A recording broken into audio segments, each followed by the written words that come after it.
Disse Jesus aos judeus que haviam crido nele: se vocês permanecerem firmes na minha palavra, verdadeiramente serão meus discípulos, e conhecerão a verdade, e a verdade os libertará.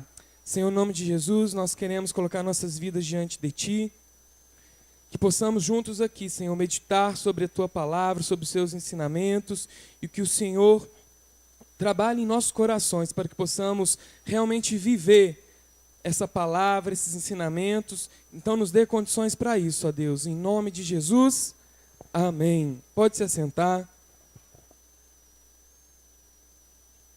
Essa palavra que nós lemos, tem duas coisas muito importantes aqui que nós precisamos analisar. Uma delas, para quem que Jesus falou? Para quem que Jesus falou? E para os judeus que haviam acreditado nele. Então essa palavra é para nós também que acreditamos nele. Nós precisamos ficar firmes na palavra. E o segundo ponto aqui que nós temos aqui é o quê? Se nós ficarmos firmes na palavra, assim nós seremos, o que está escrito aí? Discípulos. Nós seremos discípulos se nós ficarmos firmes na palavra de Jesus. Como nós seremos discípulos dele? Como nós seremos servos dele? Como nós seremos os pequenos cristos e cristãos, né, assim conhecidos, se nós não entendemos, não conhecemos e não vivemos a sua palavra? É importante nós entendermos que a palavra de Deus, ela é o nosso manual, ela é o nosso direcionamento, ela é a nossa base da nossa fé. Amém? E tem uma condição aqui, não é verdade? Ficarmos firmes. Nós temos que ficar firmes na palavra dele. Esses três princípios que nós entendemos aqui é que a palavra de Deus, ela precisa ser aplicada em nós. E nós só seremos discípulos de Jesus se nós aplicarmos e vivermos essa palavra. Amém? E assim nós conheceremos a verdade. E a verdade nos libertará. Nos libertará de quê? Do pecado, nos libertará dos vícios, né? E até de nós mesmos. Nós somos libertos de nós mesmos, do nosso egoísmo, da vaidade, da materialidade, de tudo que existe de ruim em nós. A verdade nos liberta. Tudo que existe de ruim no ser humano é a palavra que nos liberta desses males. Amém? E as doutrinas que estão aqui na palavra do Senhor, né, ela vem diretamente do caráter de Deus.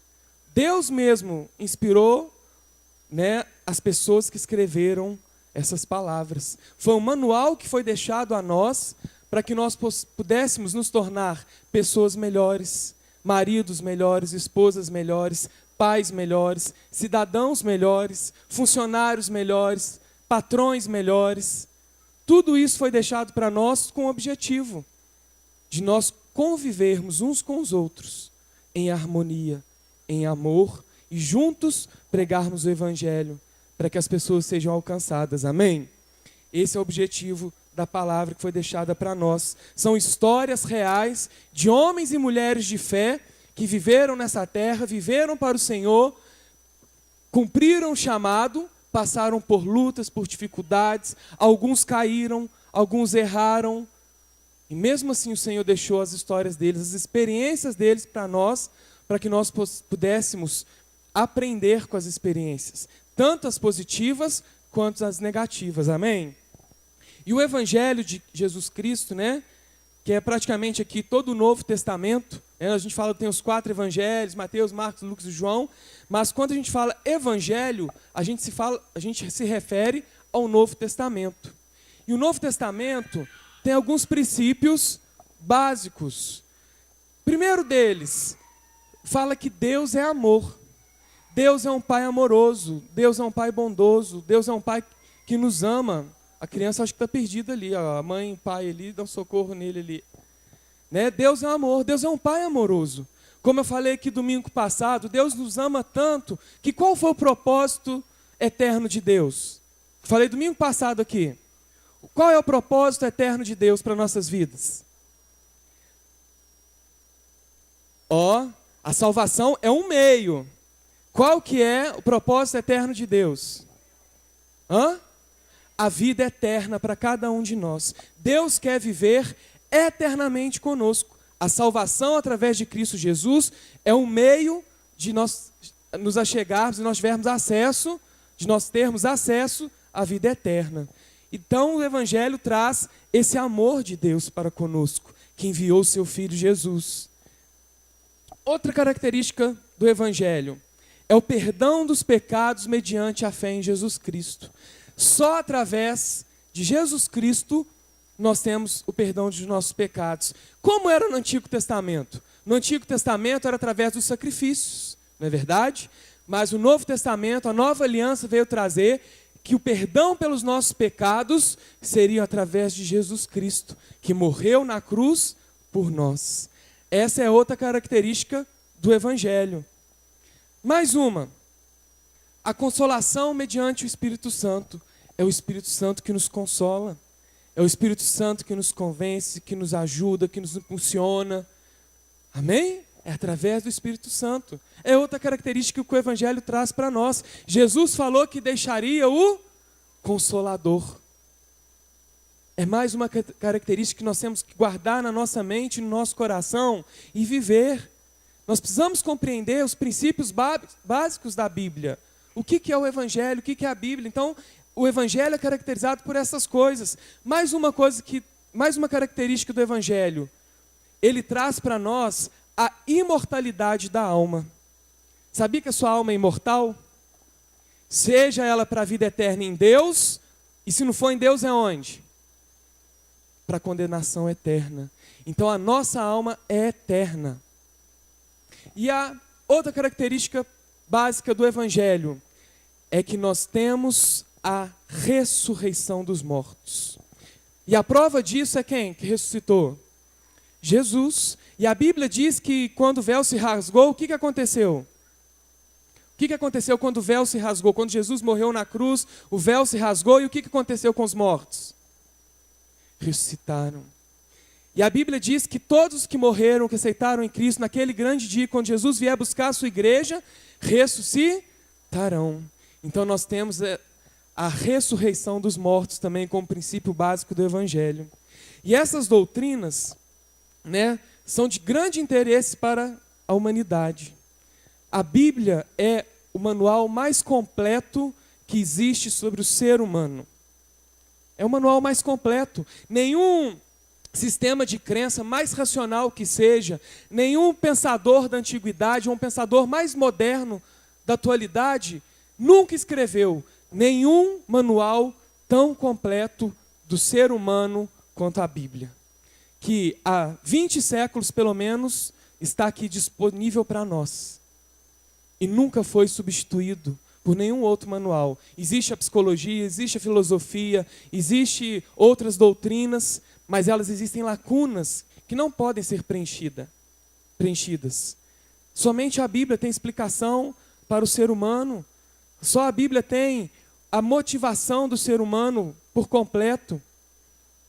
Pesquisadores, pensadores tentam descobrir, tentam explicar qual a razão da vida humana, qual a razão de estarmos aqui. E a Bíblia nos traz. Deus criou o homem, como eu falei domingo passado, para quê?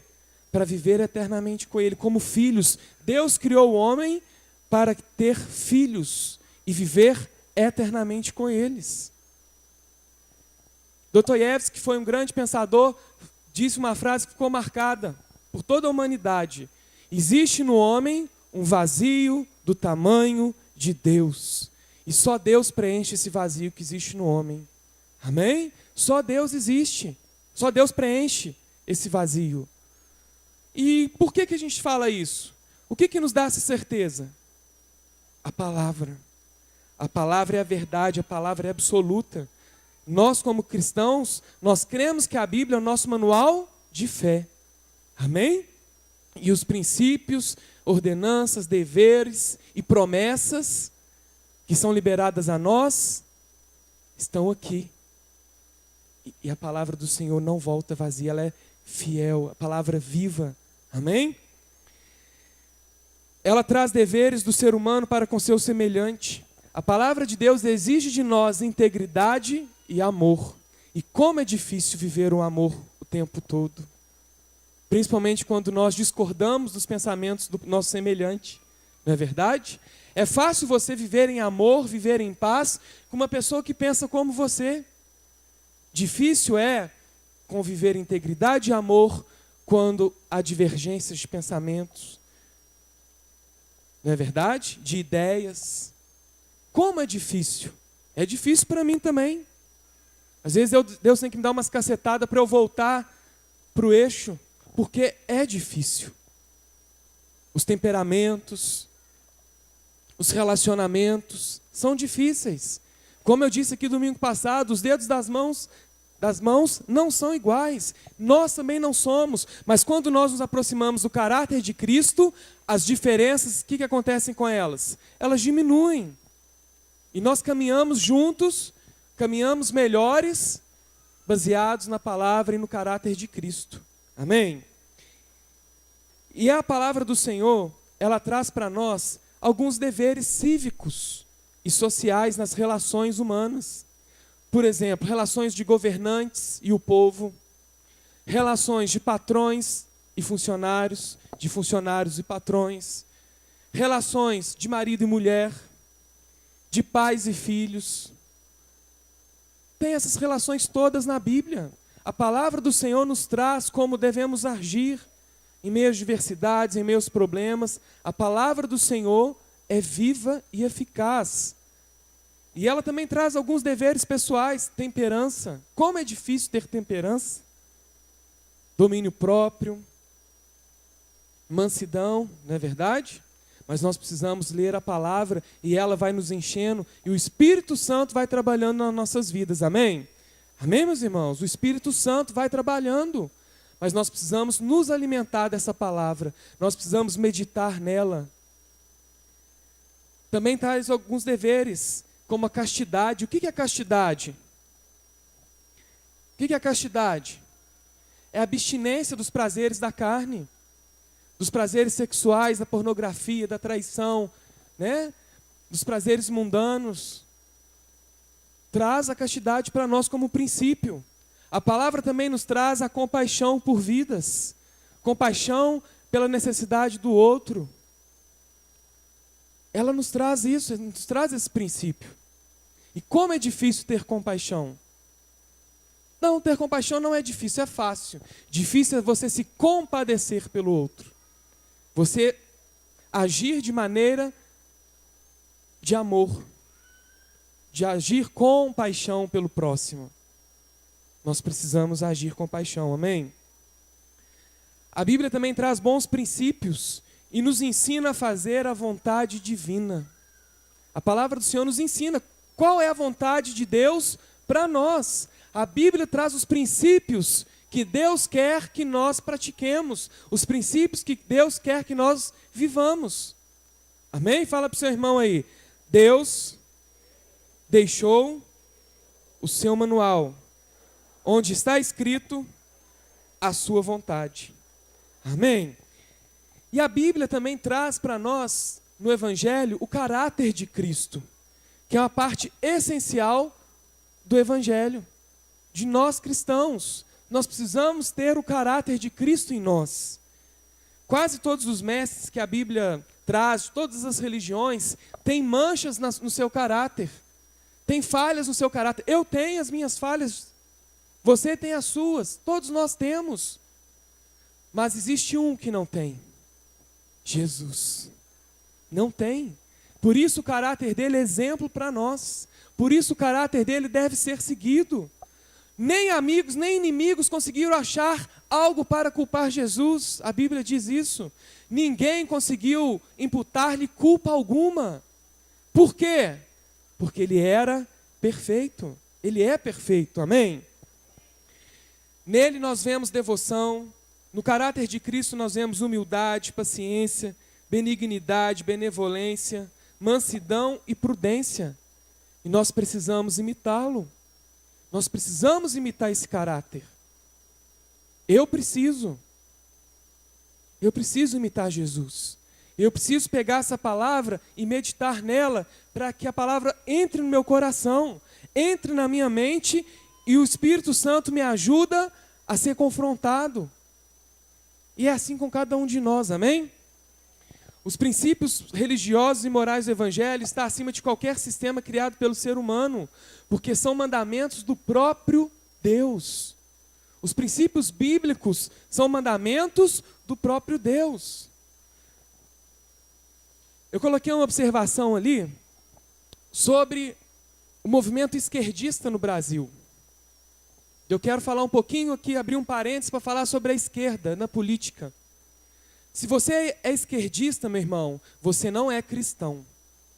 Você me desculpe te falar, mas o esquerdista e o cristão não são compatíveis. Amém? Não, pastor, eu sou de esquerda, eu luto pelos direitos trabalhistas e tal, não sei o quê. Você tem que lutar pelos direitos trabalhistas sim, meu irmão, claro. Mas a esquerda comunista, a esquerda socialista, ela não é cristã.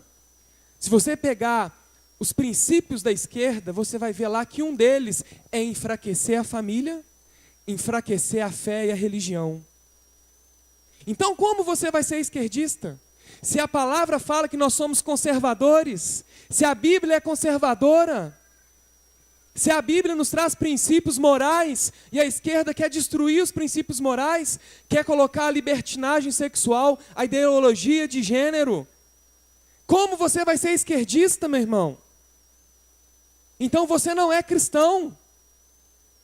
A palavra é o nosso manual e a Bíblia, ela é conservadora. A Bíblia não é liberal. Amém? A Bíblia não é liberal, então você não pode ser esquerdista. Você pode ser de qualquer outra religião, mas cristão você não é. Lutar pelo direito trabalhista, fazer revolução, tem que lutar mesmo. Os direitos do trabalhador têm que ser preservados. Mas a ideologia da esquerda, ela é antibíblica. Ela é totalmente antibíblica. Então o Evangelho não é compatível com os pensamentos do socialismo, nem do comunismo. São sistemas falidos no mundo todo e que alguns partidos no Brasil querem implantar. Querem implantar. Por exemplo, vou dar um exemplo, Lula. Pregou a igualdade social, que tem que ser pobre, tem que dividir não sei o quê. Foi dar o depoimento, ficou no hotel 5 estrelas e foi dar o depoimento dele de jatinho particular. Que socialismo é esse? Que comunismo é esse? Que pobreza é essa que ele quer pregar? Igualdade social.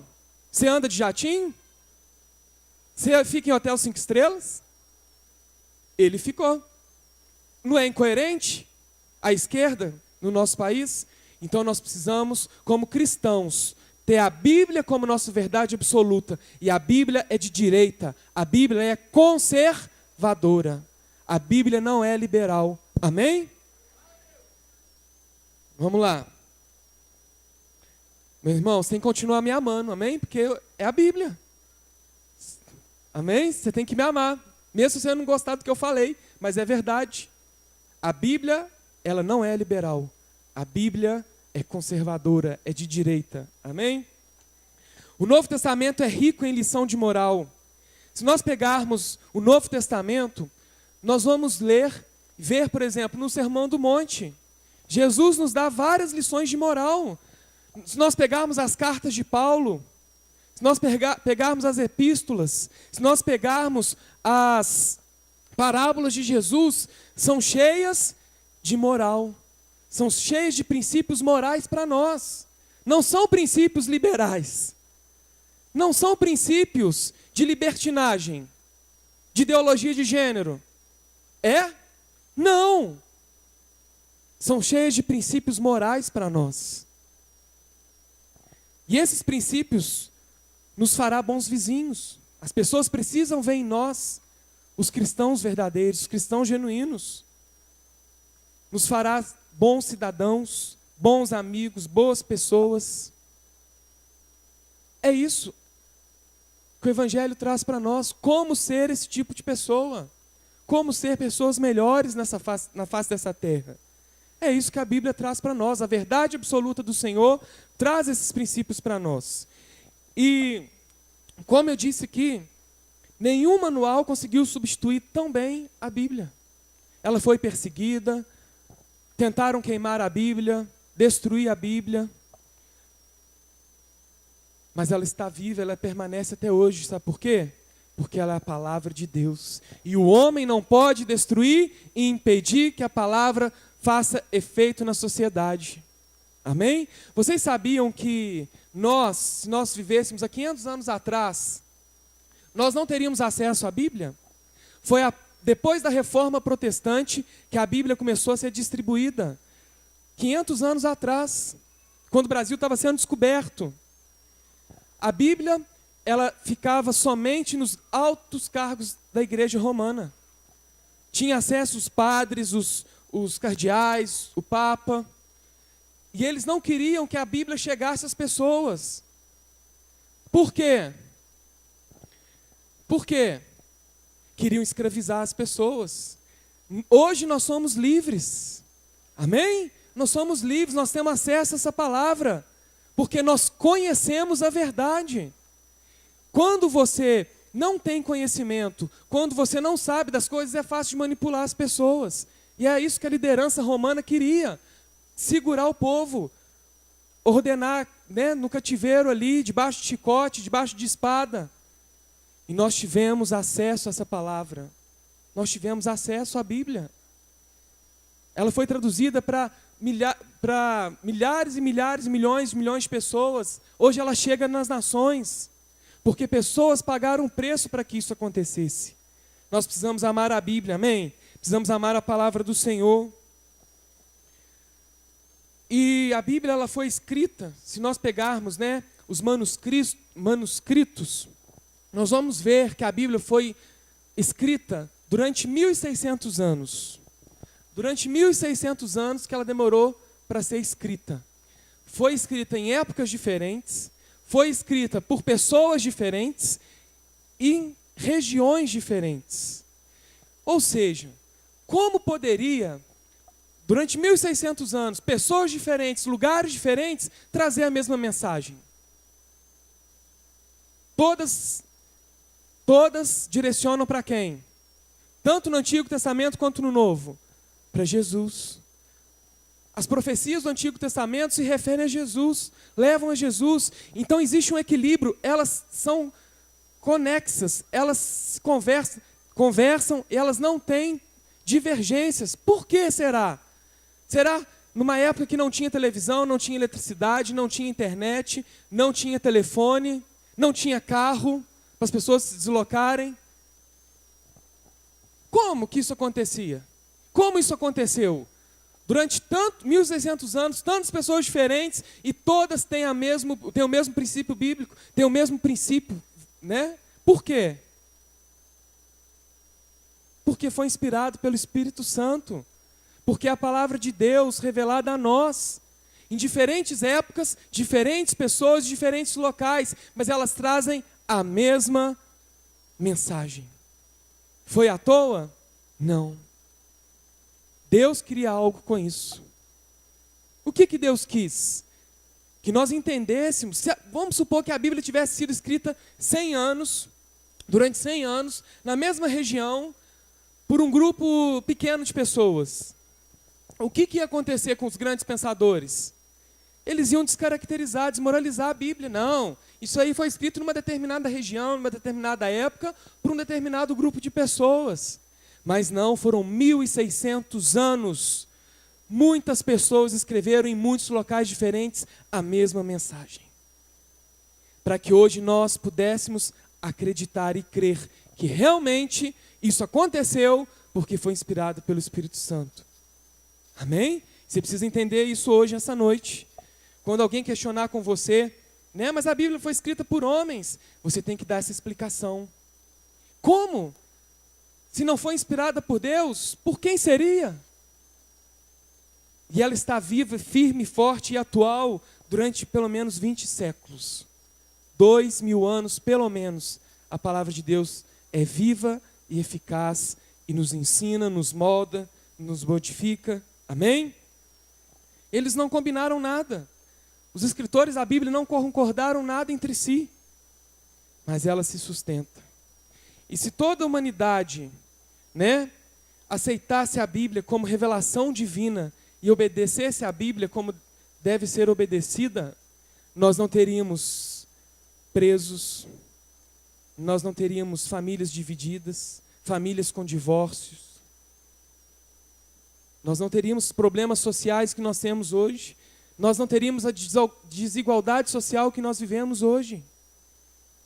Se todos compreendessem que a Bíblia é um instrumento de Deus e se todos aprendessem e vivessem a palavra do Senhor. E nós precisamos vivê-la, amém? Abra sua Bíblia lá em Carta aos Romanos, capítulo 6. Carta aos Romanos, capítulo 6. Vamos ler os versos 21 e 22. Nós vamos ler aqui uma passagem que Paulo fala com os primeiros convertidos, dos frutos antigos deles, da vergonha que eles sentiam. Carta aos Romanos, capítulo 6, versículos 21 e 22. Diz assim: que fruto colheram então das coisas das quais agora vocês se envergonham? O fim delas é a morte. Mas agora que vocês foram libertos do pecado e se tornaram escravos de Deus, o fruto que colhem leva à santidade, e o seu fim é a vida eterna. Então o que está dizendo aqui? Que os primeiros convertidos, eles não tinham frutos da vida passada deles, porque eram frutos de coisas que traziam vergonha.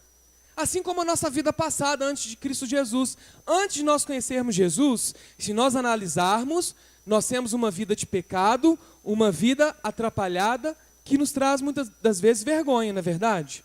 Eu tenho vergonha de algumas coisas que eu fiz antes de conhecer a Cristo. E nós não temos fruto desse passado. Nós temos frutos dessa nova vida com Cristo. E esse fruto é a salvação, é a vida eterna. Amém? E nós precisamos entender uma coisa assim, mas pastor, mas essas coisas passadas que nos traz vergonha e tal. Meus irmãos, o nosso cérebro, ele sempre vai lembrar de alguma coisa. O nosso cérebro é uma máquina de pensamentos. Nós temos mais de 2.000 pensamentos diários. É uma pesquisa que já provou isso. Mais de 2.000 ou mais de 3.000 pensamentos, não estou lembrado. Em algum momento você vai lembrar do seu passado. Mas essa lembrança não pode trazer duas coisas. Não pode trazer o desejo de voltar para o passado e não pode trazer a dor. A palavra diz que nós precisamos fechar essa porta do passado e viver uma nova vida em Cristo. Se o nosso passado ainda nos traz dor, nós precisamos pedir o Senhor, pedir o Espírito Santo para tirar essa dor de nós. Nós precisamos fechar a porta do passado, amém? Nós precisamos fechar a porta do passado e viver uma vida nova em Cristo Jesus. Viver uma vida nova com o Senhor. Ele tem planos e sonhos para nós que nós precisamos viver daqui para frente. Amém? Então, se tem algo aberto, uma ferida aberta, uma porta aberta na sua vida, feche hoje, em nome de Jesus. Amém? Lembranças vão existir, mas a dor e a vontade de voltar para a lama não pode estar no nosso coração. Amém? Amém, meus irmãos?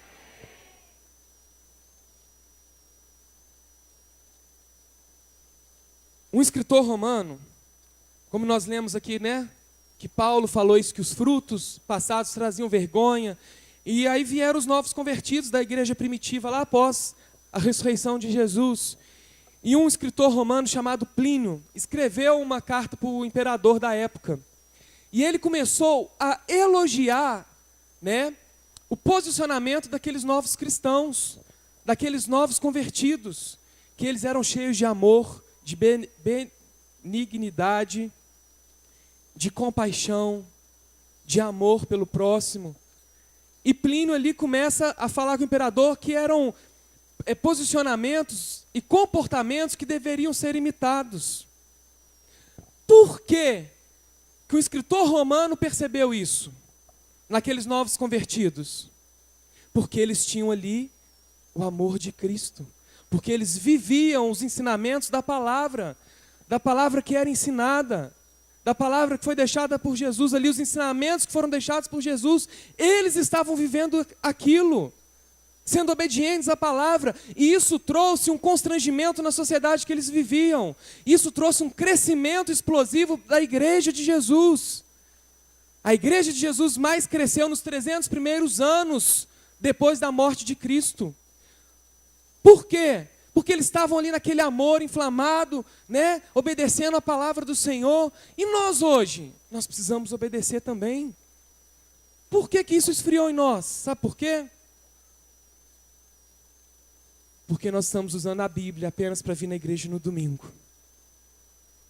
Por isso que isso não acontece ultimamente. Porque os cristãos de hoje estão preocupados em que vão ganhar estando na igreja, o que vão ganhar de Deus, o que Deus vai fazer por mim. Que eu vou subir na plataforma e vou pregar e vou cantar. Mas e a palavra? E o amor? E os ensinamentos de Jesus? Nós estamos trocando a palavra por livros de poesia, por livros de arte, por livros de romance, por tantos outros livros. E a Bíblia tem sido usada para vir debaixo do braço passear no domingo na igreja. Mas a partir de hoje, isso vai mudar nessa igreja, amém? Amém, meus irmãos? Levanta sua palavra aí, sua Bíblia, né? Fala assim, eu amo essa palavra. E a partir de hoje, eu vou meditar nela todos os dias. Amém, meus irmãos? Essa palavra é viva, essa palavra traz mudança na nossa vida, amém? Ela traz mudança. Precisamos saber as palavras de Jesus e obedecê-las. E Deus estima quem treme diante da sua palavra. Deus sente alegria, sente amor por quem treme diante da sua palavra. Está lá em Isaías 66, abre aí sua Bíblia. Lá em Isaías 66, está lá Salmos, Provérbios, pois Isaías. Isaías capítulo 66.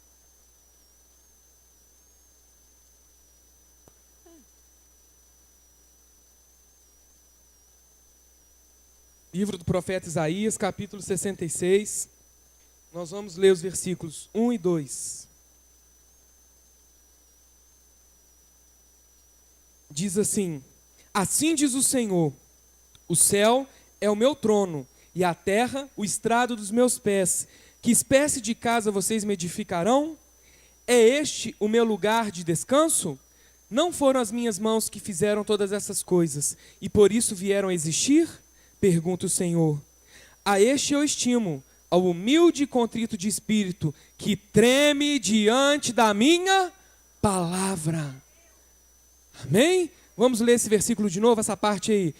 A este eu estimo, ao humilde e contrito de espírito, que treme diante da minha palavra. O Senhor tem estima. O que é estima? Carinho, admiração, apreço, alegria. Ele se estima em nós, e naqueles que tremem diante da palavra do Senhor. É nesses que o Senhor estima, nos contritos de espírito. Amém? Nós precisamos amar a palavra, nós precisamos tremer diante dessa palavra. Muitas igrejas têm ensinado tantas coisas, que pode isso, não pode aquilo, coisas que não estão na Bíblia. Ou coisas que estão na Bíblia e tiram da Bíblia. Coisas que precisam ser obedecidas, estão tirando da palavra. Não, isso aí é uma interpretação. Quer ver o que fala lá em Apocalipse? Sobre isso, sobre esses falsos profetas que ensinam inverdades sobre a Bíblia, que inventam coisas sobre a Bíblia e tiram coisas para adequar a sua situação. Olha aqui. Apocalipse capítulo 22. Os versos 18 a 20.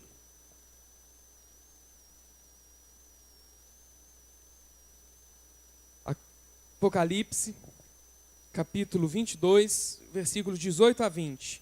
Diz assim: declaro a todos os que ouvem as palavras da profecia deste livro.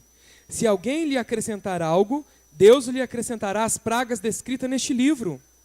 Se alguém tirar alguma palavra deste livro de profecia, Deus tirará dele a sua parte na árvore da vida e na cidade santa, que são descritas neste livro. Aquele que dá testemunho dessas coisas diz: sim, venho em breve. Amém. Vem, Senhor Jesus. Amém? Então, se você vive essa palavra, se você ensina essa palavra, se você obedece essa palavra, você está testemunhando a volta de Jesus. Você está testemunhando a volta de Cristo. Você está dizendo: Maranata, ora vem, Senhor Jesus. Por isso é tão importante nós vivermos a palavra. Nós vivermos os ensinamentos bíblicos, nós vivemos os ensinamentos que Jesus deixou para nós. Nós precisamos ter a Bíblia como manual de fé, manual para a nossa vida, amém? Nós precisamos viver. Quer ver o que a Bíblia diz mais? Não precisa abrir não, que eu vou ler alguns versículos aqui, sobre a palavra do Senhor, sobre a Escritura. Lá em 2 Timóteo 3, 16 e 17 diz o seguinte: toda a Escritura é inspirada por Deus e útil para o ensino, para a repreensão, para a correção e para a instrução na justiça, para que o homem de Deus seja apto e plenamente preparado para toda a obra. Lá em Salmo 119, 105 diz assim: a tua palavra é lâmpada que ilumina os meus passos e luz que clareia os meus caminhos. Hebreus 4,12 diz assim: pois a palavra de Deus é rica e eficaz, e mais afiada que qualquer espada de 2 gumes. Ela penetra até o ponto de dividir alma e espírito, juntas e medulas, e julga os pensamentos e as intenções do coração. Salmo 119, 89 diz assim: a tua palavra, Senhor, para sempre está firmada nos céus. Provérbios 35 diz assim: cada palavra de Deus é comprovadamente pura. Ele é um escudo para quem nele se refugia. Amém? Você pode dar uma glória a Deus aí? Ele é escudo, meu irmão. Aleluia. Tiago 1, 22 diz assim: sejam praticantes da palavra e não apenas ouvintes, enganando a vocês mesmos. Se você é ouvinte, você está se enganando. Se você vem na igreja só para ouvir a palavra, você está se enganando. Você tem que ser praticante dessa palavra. Amém? Senão você está fazendo papel de bobo aqui. Está se enganando. Lá em Josué 1,8 diz assim: não deixe de falar as palavras deste livro da lei e de meditar nelas de dia e de noite, para que você cumpra fielmente tudo o que nele está escrito. Só então seus caminhos prosperarão e você será bem-sucedido. Olha esse versículo, meu irmão. Abra sua Bíblia lá em Josué 1,8. Abra aí, vamos marcar isso aí. Marca isso na sua Bíblia. Você precisa marcar isso para você viver isso. Que quando a gente fala, né, em prosperidade, ser bem-sucedido, o nosso coração até bate mais forte, né? Então, se você precisa entender isso, marque na sua Bíblia, Josué 1,8.